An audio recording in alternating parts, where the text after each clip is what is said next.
Grande Cacai, advogado, está aqui com a gente para passar aqui a véspera de Natal. Tudo bem, Cacai? Bem-vindo. Oi, Miguel. Alegria estar aqui com você. Tudo bem, Henrique? Alegria Tudo bem, Cacai? Como é que tá? Tudo ótimo. Já trouxe o peru aí, o tender, alguma coisa? Porque já tá praticamente no Natal aqui com a gente, hein? É verdade. Já estamos comemorando esse final de ano, né? Então, Cacai, é uma pergunta para você. A gente tem essa decisão hoje do PGR de manter a prisão do Braga Neto, né? Então, eu queria saber o que você acha disso. E vamos começar a fazer um balanço de tudo que aconteceu esse ano, da justiça brasileira, essas decisões. Foi um ano bem intenso, não é verdade? É verdade. Veja bem, a prisão preventiva, como nós sabemos, é uma exceção, né? Quando você tem uma investigação desse porte, em tese não justificaria uma prisão se não tivesse tido, eu li a decisão e também o pedido e tal, uma tentativa de obstrução de justiça. Agora, claro, se você tem uma tentativa de obstrução de justiça de alguém que atentou contra o Estado Democrático de Direito, alguém que estava coordenando a morte do ministro Supremo, planejando matar o presidente da República e o vice-presidente eleito e tal, essa obstrução não tem como ser mais grave. A partir daí, não se pode imaginar que uma semana depois vai deixar de existir os requisitos para a prisão preventiva, né? A prisão preventiva é algo muito excepcional, mas em havendo os requisitos comprovados para que haja a prisão preventiva por obstrução de justiça, é uma coisa difícil, viu, Miguel? Aí é um dos momentos, assim, eu sempre comento isso muito para quem eu vou advogar, né? Olha, respeite o Poder Judiciário, não tente fazer nada que possa sequer parecer uma obstrução de justiça, porque senão, é claro, a dificuldade posterior de uma liberdade é muito grande. Então, eu acho que o esperado era a manutenção desta prisão.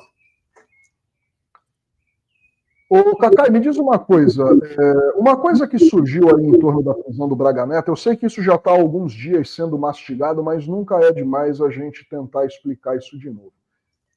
Eu queria que você explicasse como é que funciona exatamente o dispositivo legal que permitiu ao general da reserva, Walter Braga Neto, ficar detido numa sala similar a uma sala de Estado-Maior dentro de uma unidade militar e não ter sido encaminhado, por exemplo, para uma carceragem militar ou eventualmente até para um presídio comum, o que não iria acontecer. Enfim, tem toda essa questão. Mas ainda assim é uma dúvida que surge o tempo inteiro. Até agora há pouco aqui tinha alguém questionando o fato de que ele está preso num quarto, aquilo é uma verdadeira suíte e tal.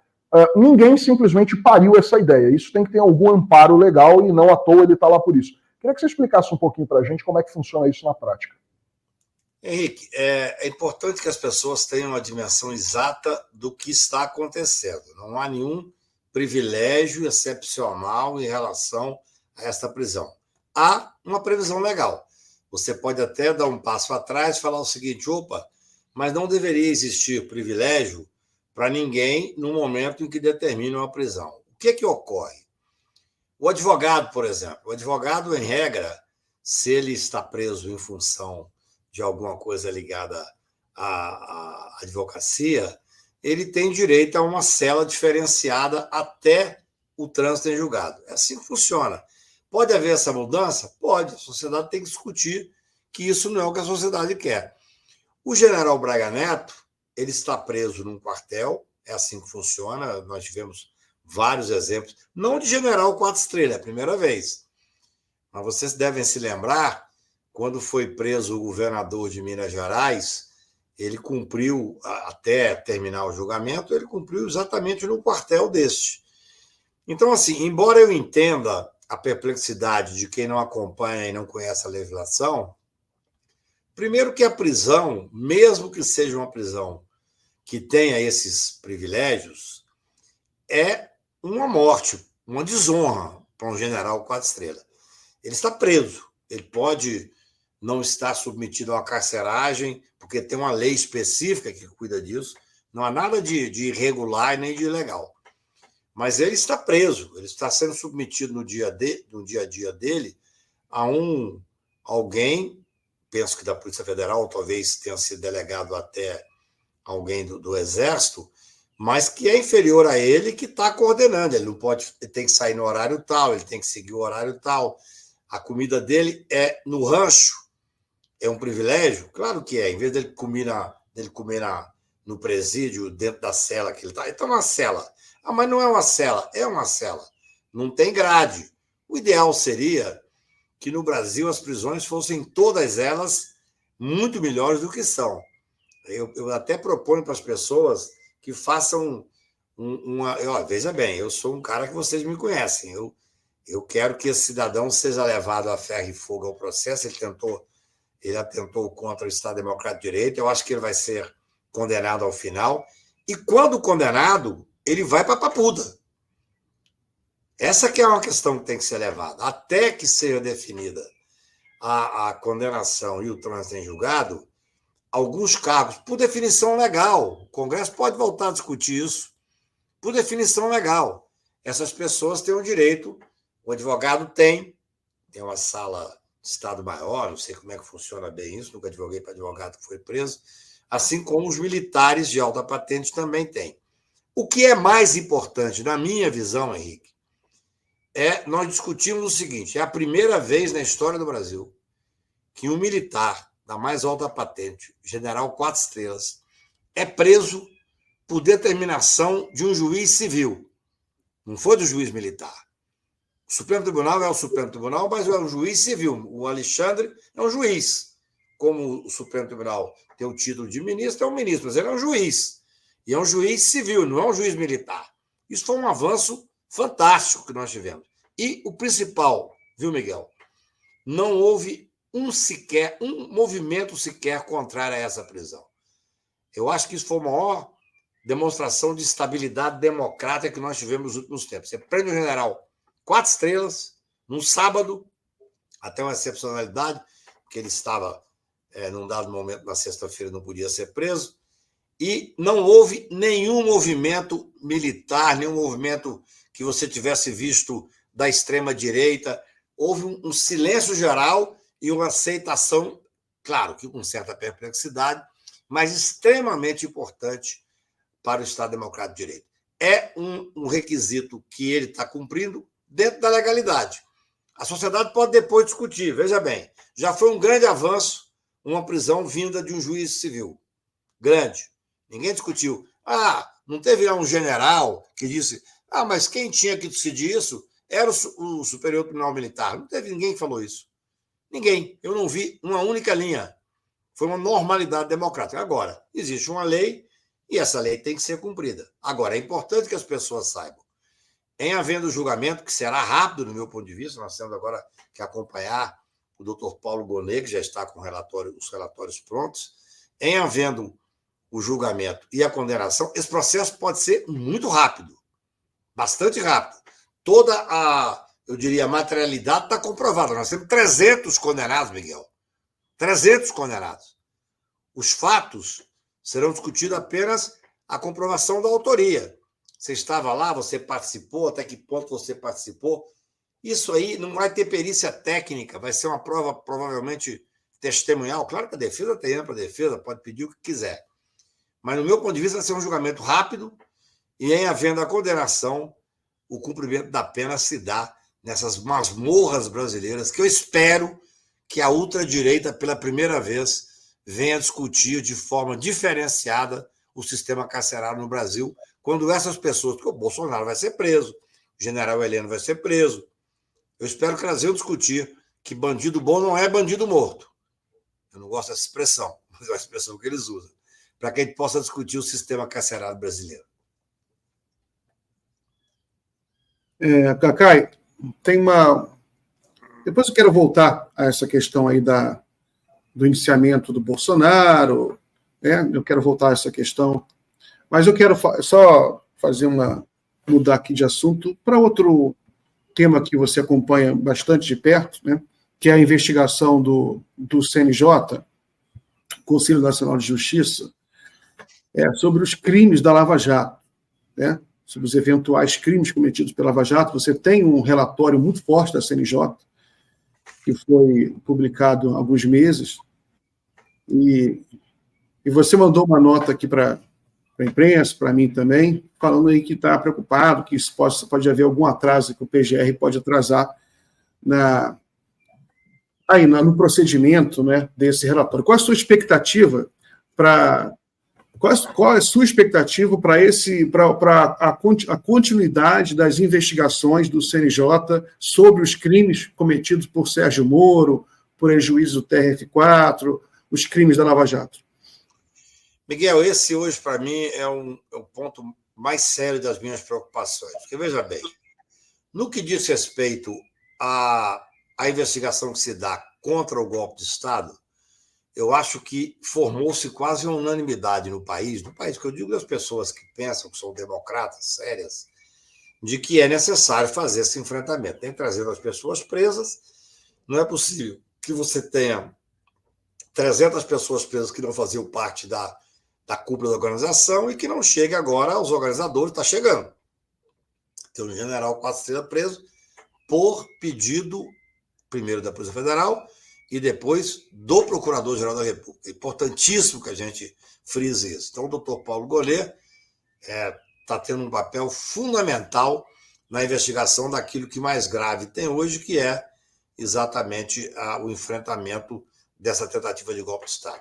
Só que eu tenho uma preocupação enorme agora no final do ano. Eu voltei ao assunto, depois de falar com alguns ministros do Superior Tribunal de Justiça e com alguns senadores da República, com o que está acontecendo com o relatório que foi feito no final de maio e junho pelo Conselho Nacional de Justiça. Veja bem, eu queria a reflexão de todos vocês. Eu andei o Brasil inteiro falando que esse grupo de Curitiba, esse grupo coordenado pelo Moro, que ele era o chefe, que tinha como subchefe o Deltan e alguns procuradores, a ex-juíza também e tal, era um grupo que estava corrompendo o sistema de justiça. Enquanto eu falava, eu sou um advogado. Mas depois houve um processo de investigação do Conselho Nacional de Justiça. O doutor Luiz Felipe Salomão, um ministro que à época era corregedor, coordenou uma investigação através da Polícia Federal, que chegou à conclusão de que existiu, na visão deles, e foi julgado pelo plenário do Conselho Nacional de Justiça, que existiu corrupção, peculato e organização criminosa. É um escândalo que isso não tenha sido tomado providência em relação a isso. O doutor Luiz Felipe Salomão fez o papel dele, com altivez, com independência, com coragem. O relatório é devastador. O que me causa perplexidade, e eu estava me segurando, mas agora chegou o final de ano, não dá mais para segurar, é que há 6 meses esse relatório está na Procuradoria-Geral da República. Não há providências. Isso é um escândalo. Claro, eu não vou dizer que é um esprit de corps que eles estão protegendo porque são juízes e procuradores, que seria leviano. Mas evidentemente que tem que haver uma manifestação. Veja bem, o que aconteceu? Um relatório do corregedor, Luiz Felipe Salomão, levado ao plenário do Conselho Nacional de Justiça. O Conselho Nacional de Justiça é um órgão presidido pelo presidente do Supremo Tribunal, que tem o direito, e nesse caso exerceu, de ser contrário. O doutor Luiz Roberto Barroso, ministro do Supremo Tribunal, presidente do Conselho Nacional de Justiça, foi contrário à posição do ministro Luiz Felipe Salomão. Só que foi julgado pelo plenário. Gente, não é uma manifestação, uma notícia crime feita por um advogado, não.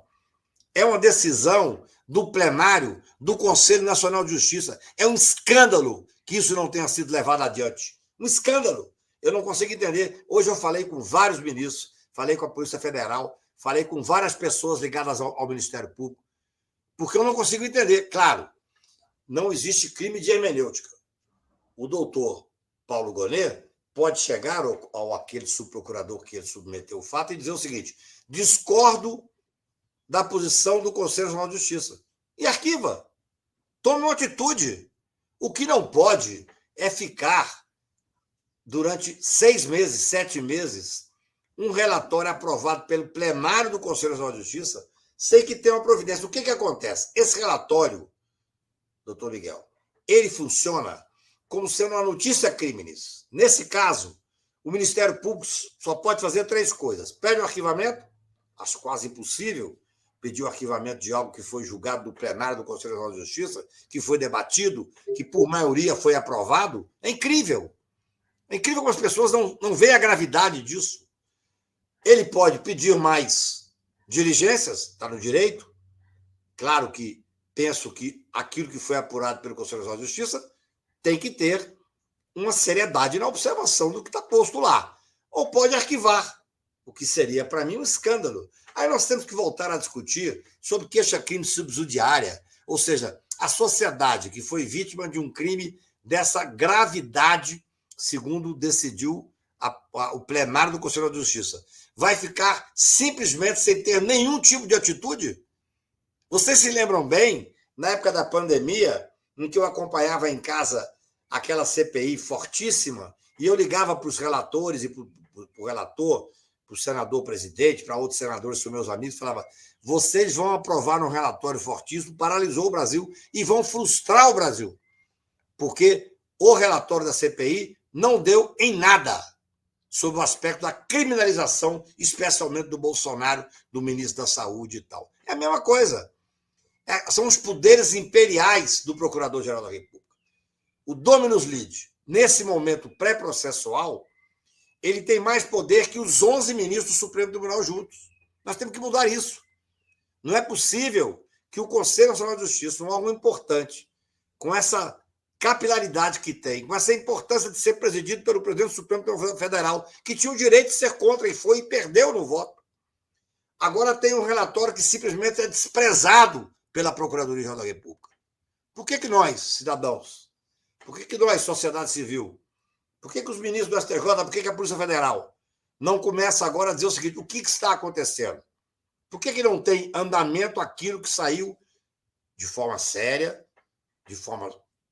Eu acho assim, foi extremamente importante aquele julgamento, foi um julgamento público, o relatório é público e não há nenhuma consequência. Isso é muito grave.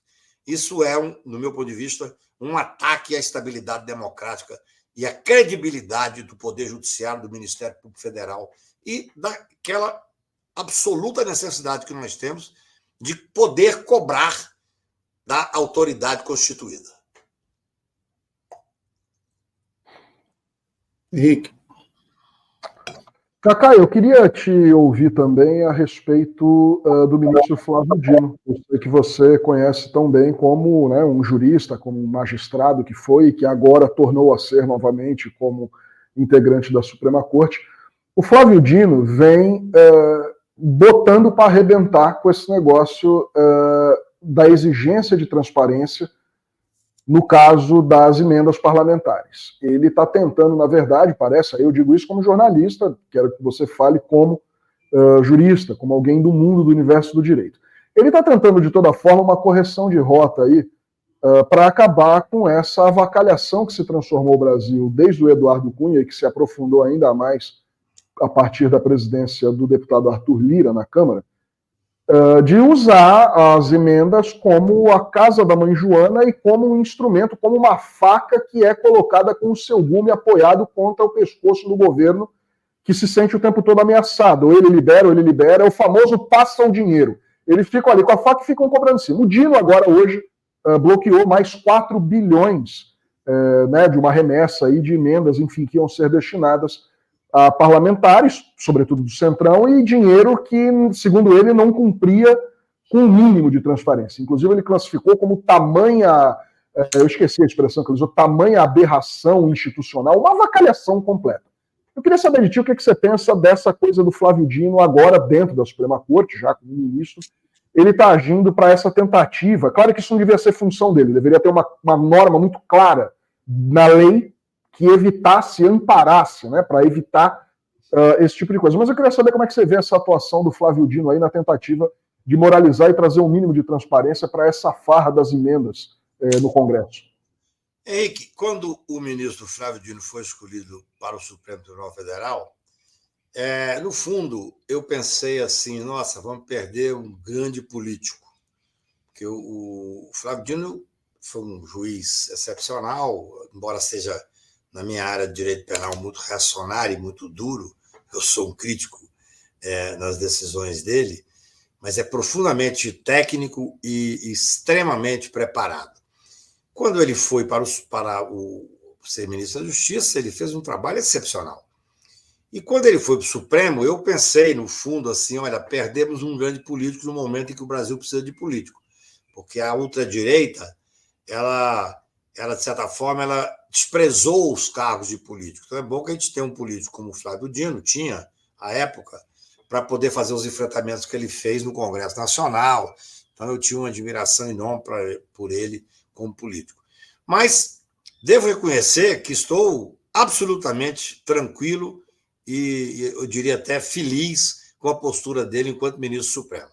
Porque, enquanto ministro supremo, ele está cumprindo um papel que cabe ao Supremo cumprir. Você está dizendo, não deveria fazer? Não, deveria sim. O Supremo, Henrique, o Poder Judiciário é um poder inerte. Ele só age se provocado. Mas, sendo provocado, ele tem a obrigação de agir. Ele tem a obrigação de decidir. O Flávio Dino, como ministro supremo, a quem eu presto as minhas homenagens e respeito muitíssimo, ele recebeu ações com absoluta gravidade e fez aquilo que, no meu ponto de vista, o juiz tem que fazer. Ele tomou decisões para fazer cumprir a Constituição. Aí nós pensamos, o ideal é que não chegasse a isso. O mundo ideal não existe. No mundo ideal, nós não precisaríamos ter um Supremo Tribunal que estivesse sempre apto a poder conter ou decidir essas pendências que existem. O Brasil tem andado muito mal na condução do poder legislativo. Durante o período em que nós tivemos um executivo fascista, durante o período do Bolsonaro, o poder legislativo foi cooptado pelo fascismo. Boa parte dos membros do poder legislativo estavam absolutamente cooptados. Então, eu julgo ser absolutamente fundamental as decisões que o ministro Flávio Dino tem feito. Claro, hoje eu conversei com pessoas do governo que disseram, mas também está penalizando o governo. É a vida. Você tem que cumprir a Constituição e, para cumprir a Constituição, você tem ritos que têm que ser cumpridos. O que o ministro Flávio Dino fez, claro, você pode discutir se isso era, nesse momento, o fundamental, o mais importante. Para mim, era. Eu acho que essa decisão, ao final do ano, no momento em que você tinha acabado de tomar outras, o ministro tinha acabado de tomar outras decisões que não estavam sendo cumpridas na sua inteireza, significa o quê? Vamos viver uma decisão democrática. Tem que ser cumprida, tem que ser. Hoje o ministro Messias, a quem eu rendo as minhas homenagens, já deu uma manifestação dizendo que vai cumprir integralmente, assim que tem que ser feito. Agora, se você for ver a decisão do ministro Flávio Dino, é inacreditável, é o óbvio quase, assim, sem querer desmerecer a coragem e a profundidade da decisão dele, o que ele está dizendo é que tem que haver transparência, tem que saber para quem foi aqueles 4 bilhões e tanto, quem são as pessoas que estavam lá para receber. Isso é óbvio. Claro, essa decisão ela se dá no bojo também de uma investigação criminal. Tem toda essa questão que está posta. Porque enquanto nós estamos falando aqui na imperiosa necessidade de cumprir a decisão e de aplaudir a decisão do ministro Flávio Dino, mas para o governo é ruim, isso é uma outra questão. Havia, na visão do ministro do Supremo Tribunal Federal, que eu acho que vai ter o apoio, se não unânime, em boa parte dos ministros do Supremo. E acho que tem que ter o apoio da sociedade brasileira e de nós que pensamos o direito de forma democrática. Eu acho que essa decisão é uma decisão importantíssima, que tem que ser cumprida, e se ela resvala, entre aspas, em algumas questões que o governo não gostou, faz parte do jogo. O que é mais importante é que o que ele busca, que é a possibilidade dessa acompanhamento de transferência e obviamente, né, ser uma forma que você possa identificar, isso é um mínimo no Estado Democrático de Direito. Nós vivemos um momento extremamente estranho do orçamento secreto, de pessoas que podiam mandar no país de uma forma discriminada. Isso não vai acabar, mas é bom que o ministro Flávio Dino esteja tendo essa coragem institucional. Coragem que eu digo, coragem institucional. O ministro Supremo tem que fazer isso mesmo. Agora, claro, nesse momento, a gente não pode esquecer que a vida política ela é muito assim, tensa aqui em Brasília, que está havendo uma investigação criminal. Hoje, pela manhã, foram emitidos 4 ordens de prisão. Não sei se é coincidência, mas quase sempre é do PL. As pessoas estão sendo investigadas e presas. São sempre, ou pelo menos até agora, pelo que eu pude ler, não quero ser leviano, são pessoas desse grupo de direita que sustenta o bolsonarismo, e eles simplesmente estão sendo presos por malversação de verba, por encontrarem o Flávio Dino, o ministro Flávio Dino cita, inclusive, isso na decisão dele. Você entra no gabinete de um vereador, de um prefeito, e encontra 200 mil reais, R$1 milhão, R$1,5 milhão de reais jogado pela janela. Ora, eu acho que nós temos que prestigiar, que apoiar. É muito interessante esse momento, assim. Uma decisão do ministro Supremo, que tem uma coragem técnica, que tem uma coragem cívica também. Nós não podemos deixar de elogiar. Foi muito bom que o ministro Flávio Dino... Eu já estou começando a achar muito bom que ele esteja no Supremo Tribunal Federal. Eu acho que ele faz falta na política, mas nesse momento talvez seja mais importante ainda no Supremo Tribunal Federal. Muito bem, Cacai. Então, a gente tem alguns minutinhos, só queria um balanço seu aí, resumido, sobre esses primeira metade do governo Lula, né, 2 anos. O que você está achando? Olha, Miguel, eu tenho escrito e tenho pensado e discutido muito isso, né? Quer dizer, no dia 12 de dezembro de 2022, quando o Lula ganhou e veio fazer a diplomação dele aqui em casa, ele me disse uma coisa que me marcou. Ele disse, Cacai, eu não queria mais ser candidato, só fui porque eu era o único capaz de enfrentar o fascismo. Era a barbárie contra a civilização. E o Lula, com essa visão clara que ele tem do mundo, estava certo. Agora, é claro, para ganhar, Miguel e Henrique, ele teve que fazer um grupo amplo demais. Amplo demais. Eu me lembro que tinha aqui uma determinada pessoa, claro que eu não vou dizer quem, que se dizia que ia ser ministro, e o Lula brincou assim, reservadamente, vai ser ministro nunca. Foi ministro, é ministro. Ou seja, os grupos de apoio foram muito díspares. As pessoas que estavam naquele grupo apoiando ele, boa parte tinha o pé nas 2 canoas. Uma apoiava o Bolsonaro, outra apoiava o Lula. O Lula ganhou, passaram para o lado de cá. Mas então, eu imagino, eu não sou político, jamais faria política partidária, jamais ocuparia cargo nenhum. Sou político quando eu faço política com vocês aqui.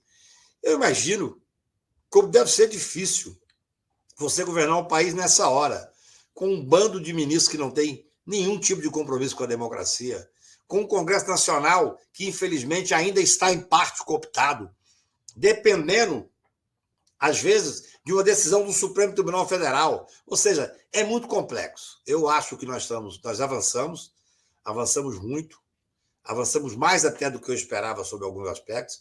Não tenho essa visão catastrófica que as pessoas têm da economia. Eu acho que porque as pessoas não levam em consideração. 10 milhões de brasileiros saíram do mercado da fome, da linha da fome. Para mim, isso é fundamental. Agora, claro, nós temos um problema econômico extremamente importante.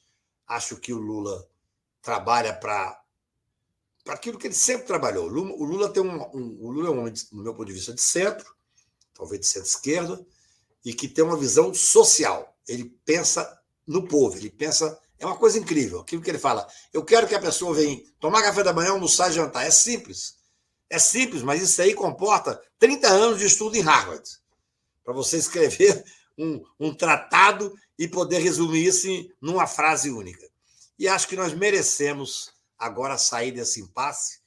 Espero que o governo consiga enfrentar. Acho que o ministro Flávio Dino está tendo um papel fundamental neste momento. É assim que funciona a democracia, de pesos e contrapesos. Então, eu sou uma pessoa que acho que estamos chegando na metade do governo bem. O Lula, se tiver saúde e paciência, acho que saúde ele terá, passou por maus pedaços, ele vem aí para ser novamente candidato à presidência da República, para a gente poder espantar de vez o fascismo e talvez poder fazer um grupo, Miguel, que seja minimamente mais unido, mais próximo. Porque tem gente nesse governo que, sinceramente, estaria muito bem posto no governo do Bolsonaro se ele tivesse eleito. Muito bom. Muito obrigado, Cacá. Então, encerramos aqui. Eu desejo a você um Feliz Natal, próspero Ano Novo. Sem E dúvida. volte sempre aqui. Muito bom. Feliz Natal, Cacá. Um país melhor para todos nós, que é o que nós precisamos. Abraço grande.